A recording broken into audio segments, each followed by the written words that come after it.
Good morning to all of you, my dear students. अस्सलाम वालेकुम वरहमतुल्लाहि वबरकातुहू। तो प्यारे बच्चों, आपको पता ही है जो कल का हमारा जो लेक्चर था वो था about curriculum and teaching of methods. तो ये जो है, ये जो आइडियलिस्ट वाले हैं, आइडियलिस्टिक फिलॉसफी है, इसमें जो प्लेटो है तो और भी बहुत सारे एजुकेशनिस्ट है इसके साथ।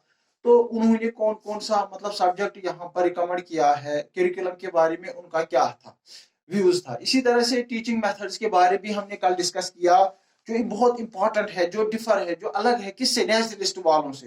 क्योंकि वहां पर आपका प्ले वे मेथड है, को एजुकेशन है, और भी बहुत सारे मेथड्स है, nature as a great teacher है वहां पर।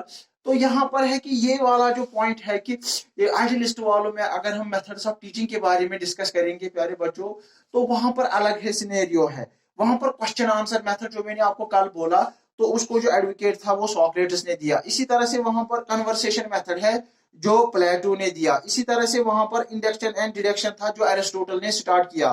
अब यहाँ पर और भी बहुत मेथड्स है आइडियलिस्ट में, जैसे डिबेट डिस्कशन लेक्चर मेथड है, प्ले वे मेथड पे थोड़ा बहुत जोर है, एक्सरसाइज एंड प्रैक्टिस पर जोर दिया जाता है। और इसी तरह से और एक पॉइंट है, उसको बोलते हैं कंक्रीट एब्स्ट्रैक्ट। ये जो आइडियलिस्टिक फिलॉसफी है, वहां पर हम बच्चे को पहले सिंपल थिंग्स के जरिए से सिखाते हैं, वो चीजें जो उसके सामने हो, जो वो जानता हो, पहले उनके बारे में हम उनको इन्फॉर्मेशन देते हैं, फिर उसको हम एब्स्ट्रैक्ट चीजों पर लेते हैं। तो ये एक मेथड है इस आइडियलिस्टिक में। इसी तरह से और है कि सिंपल टू कॉम्प्लेक्स, जो मैंने आपको बोला, ये मेथड भी है। यहाँ पर हम किस तरह से बच्चों को पढ़ाते हैं, हम सिंपल में एग्जाम्पल के जरिए से उसको कॉम्प्लेक्स कॉन्सेप्ट की तरफ ले जाते हैं। तो ये था अबाउट टीचिंग मेथड। अगर हम बात करेंगे आइडियलिस्ट एंड डिसिप्लिन के बारे में, जिस तरह मैंने आपको बोला कि वहां पर जो नेचुरलिस्ट में वहां पर फ्रीडम होता है बच्चे को, तो यहाँ पर ये जो आइडियलिस्टिक फिलॉसफी है, यहाँ पर डिसिप्लिन के बारे में कहा गया है।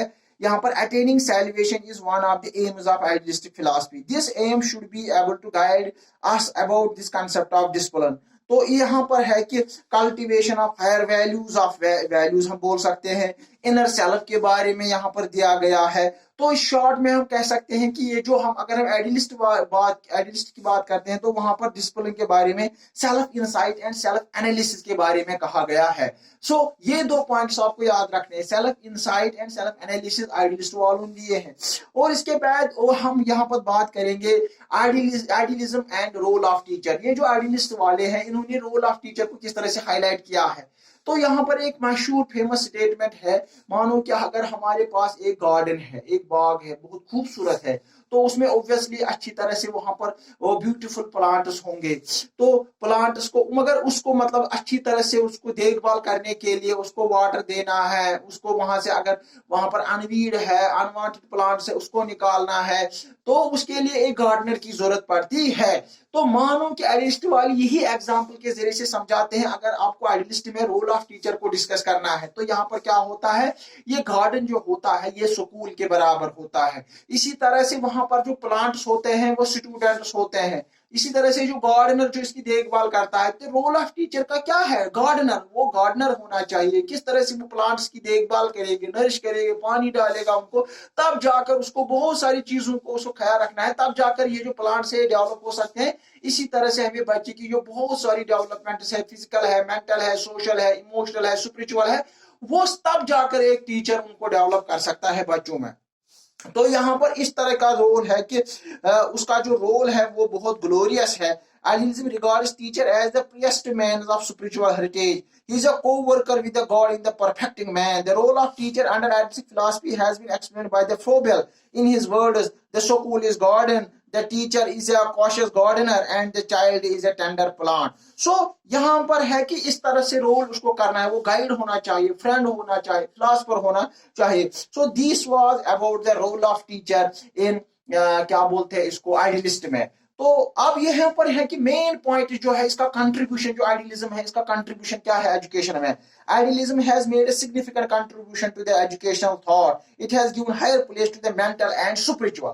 तो यहाँ पर ज्यादा जोर है मेंटल एंड स्पिरिचुअल थिंग्स पर, ज्यादा जोर दिया गया है आइडियलिस्ट में। ये पहला कंट्रीब्यूशन है।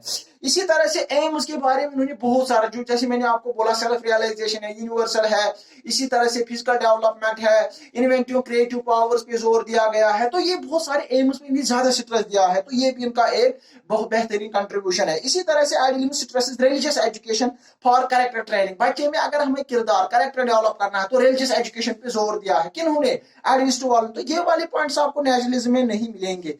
Idealism holds that every human being must receive a chance to be educated and the goal of idealism universal education का concept है। So ये बहुत सारे हैं। इसी तरह से idealistic education emphasizes the inculcation of highest values of life, namely truth, beauty and goodness. तो ये तीन चीजें यहाँ पर भी किनका जोर है? आइडियलिस्ट वालों ने, truth, goodness and beauty. So these are some important contributions given by the idealistic philosophy. तो होप दैट कि ये वाले पॉइंट्स आपको समझ आए होंगे। आज के लिए इतना ही काफी है।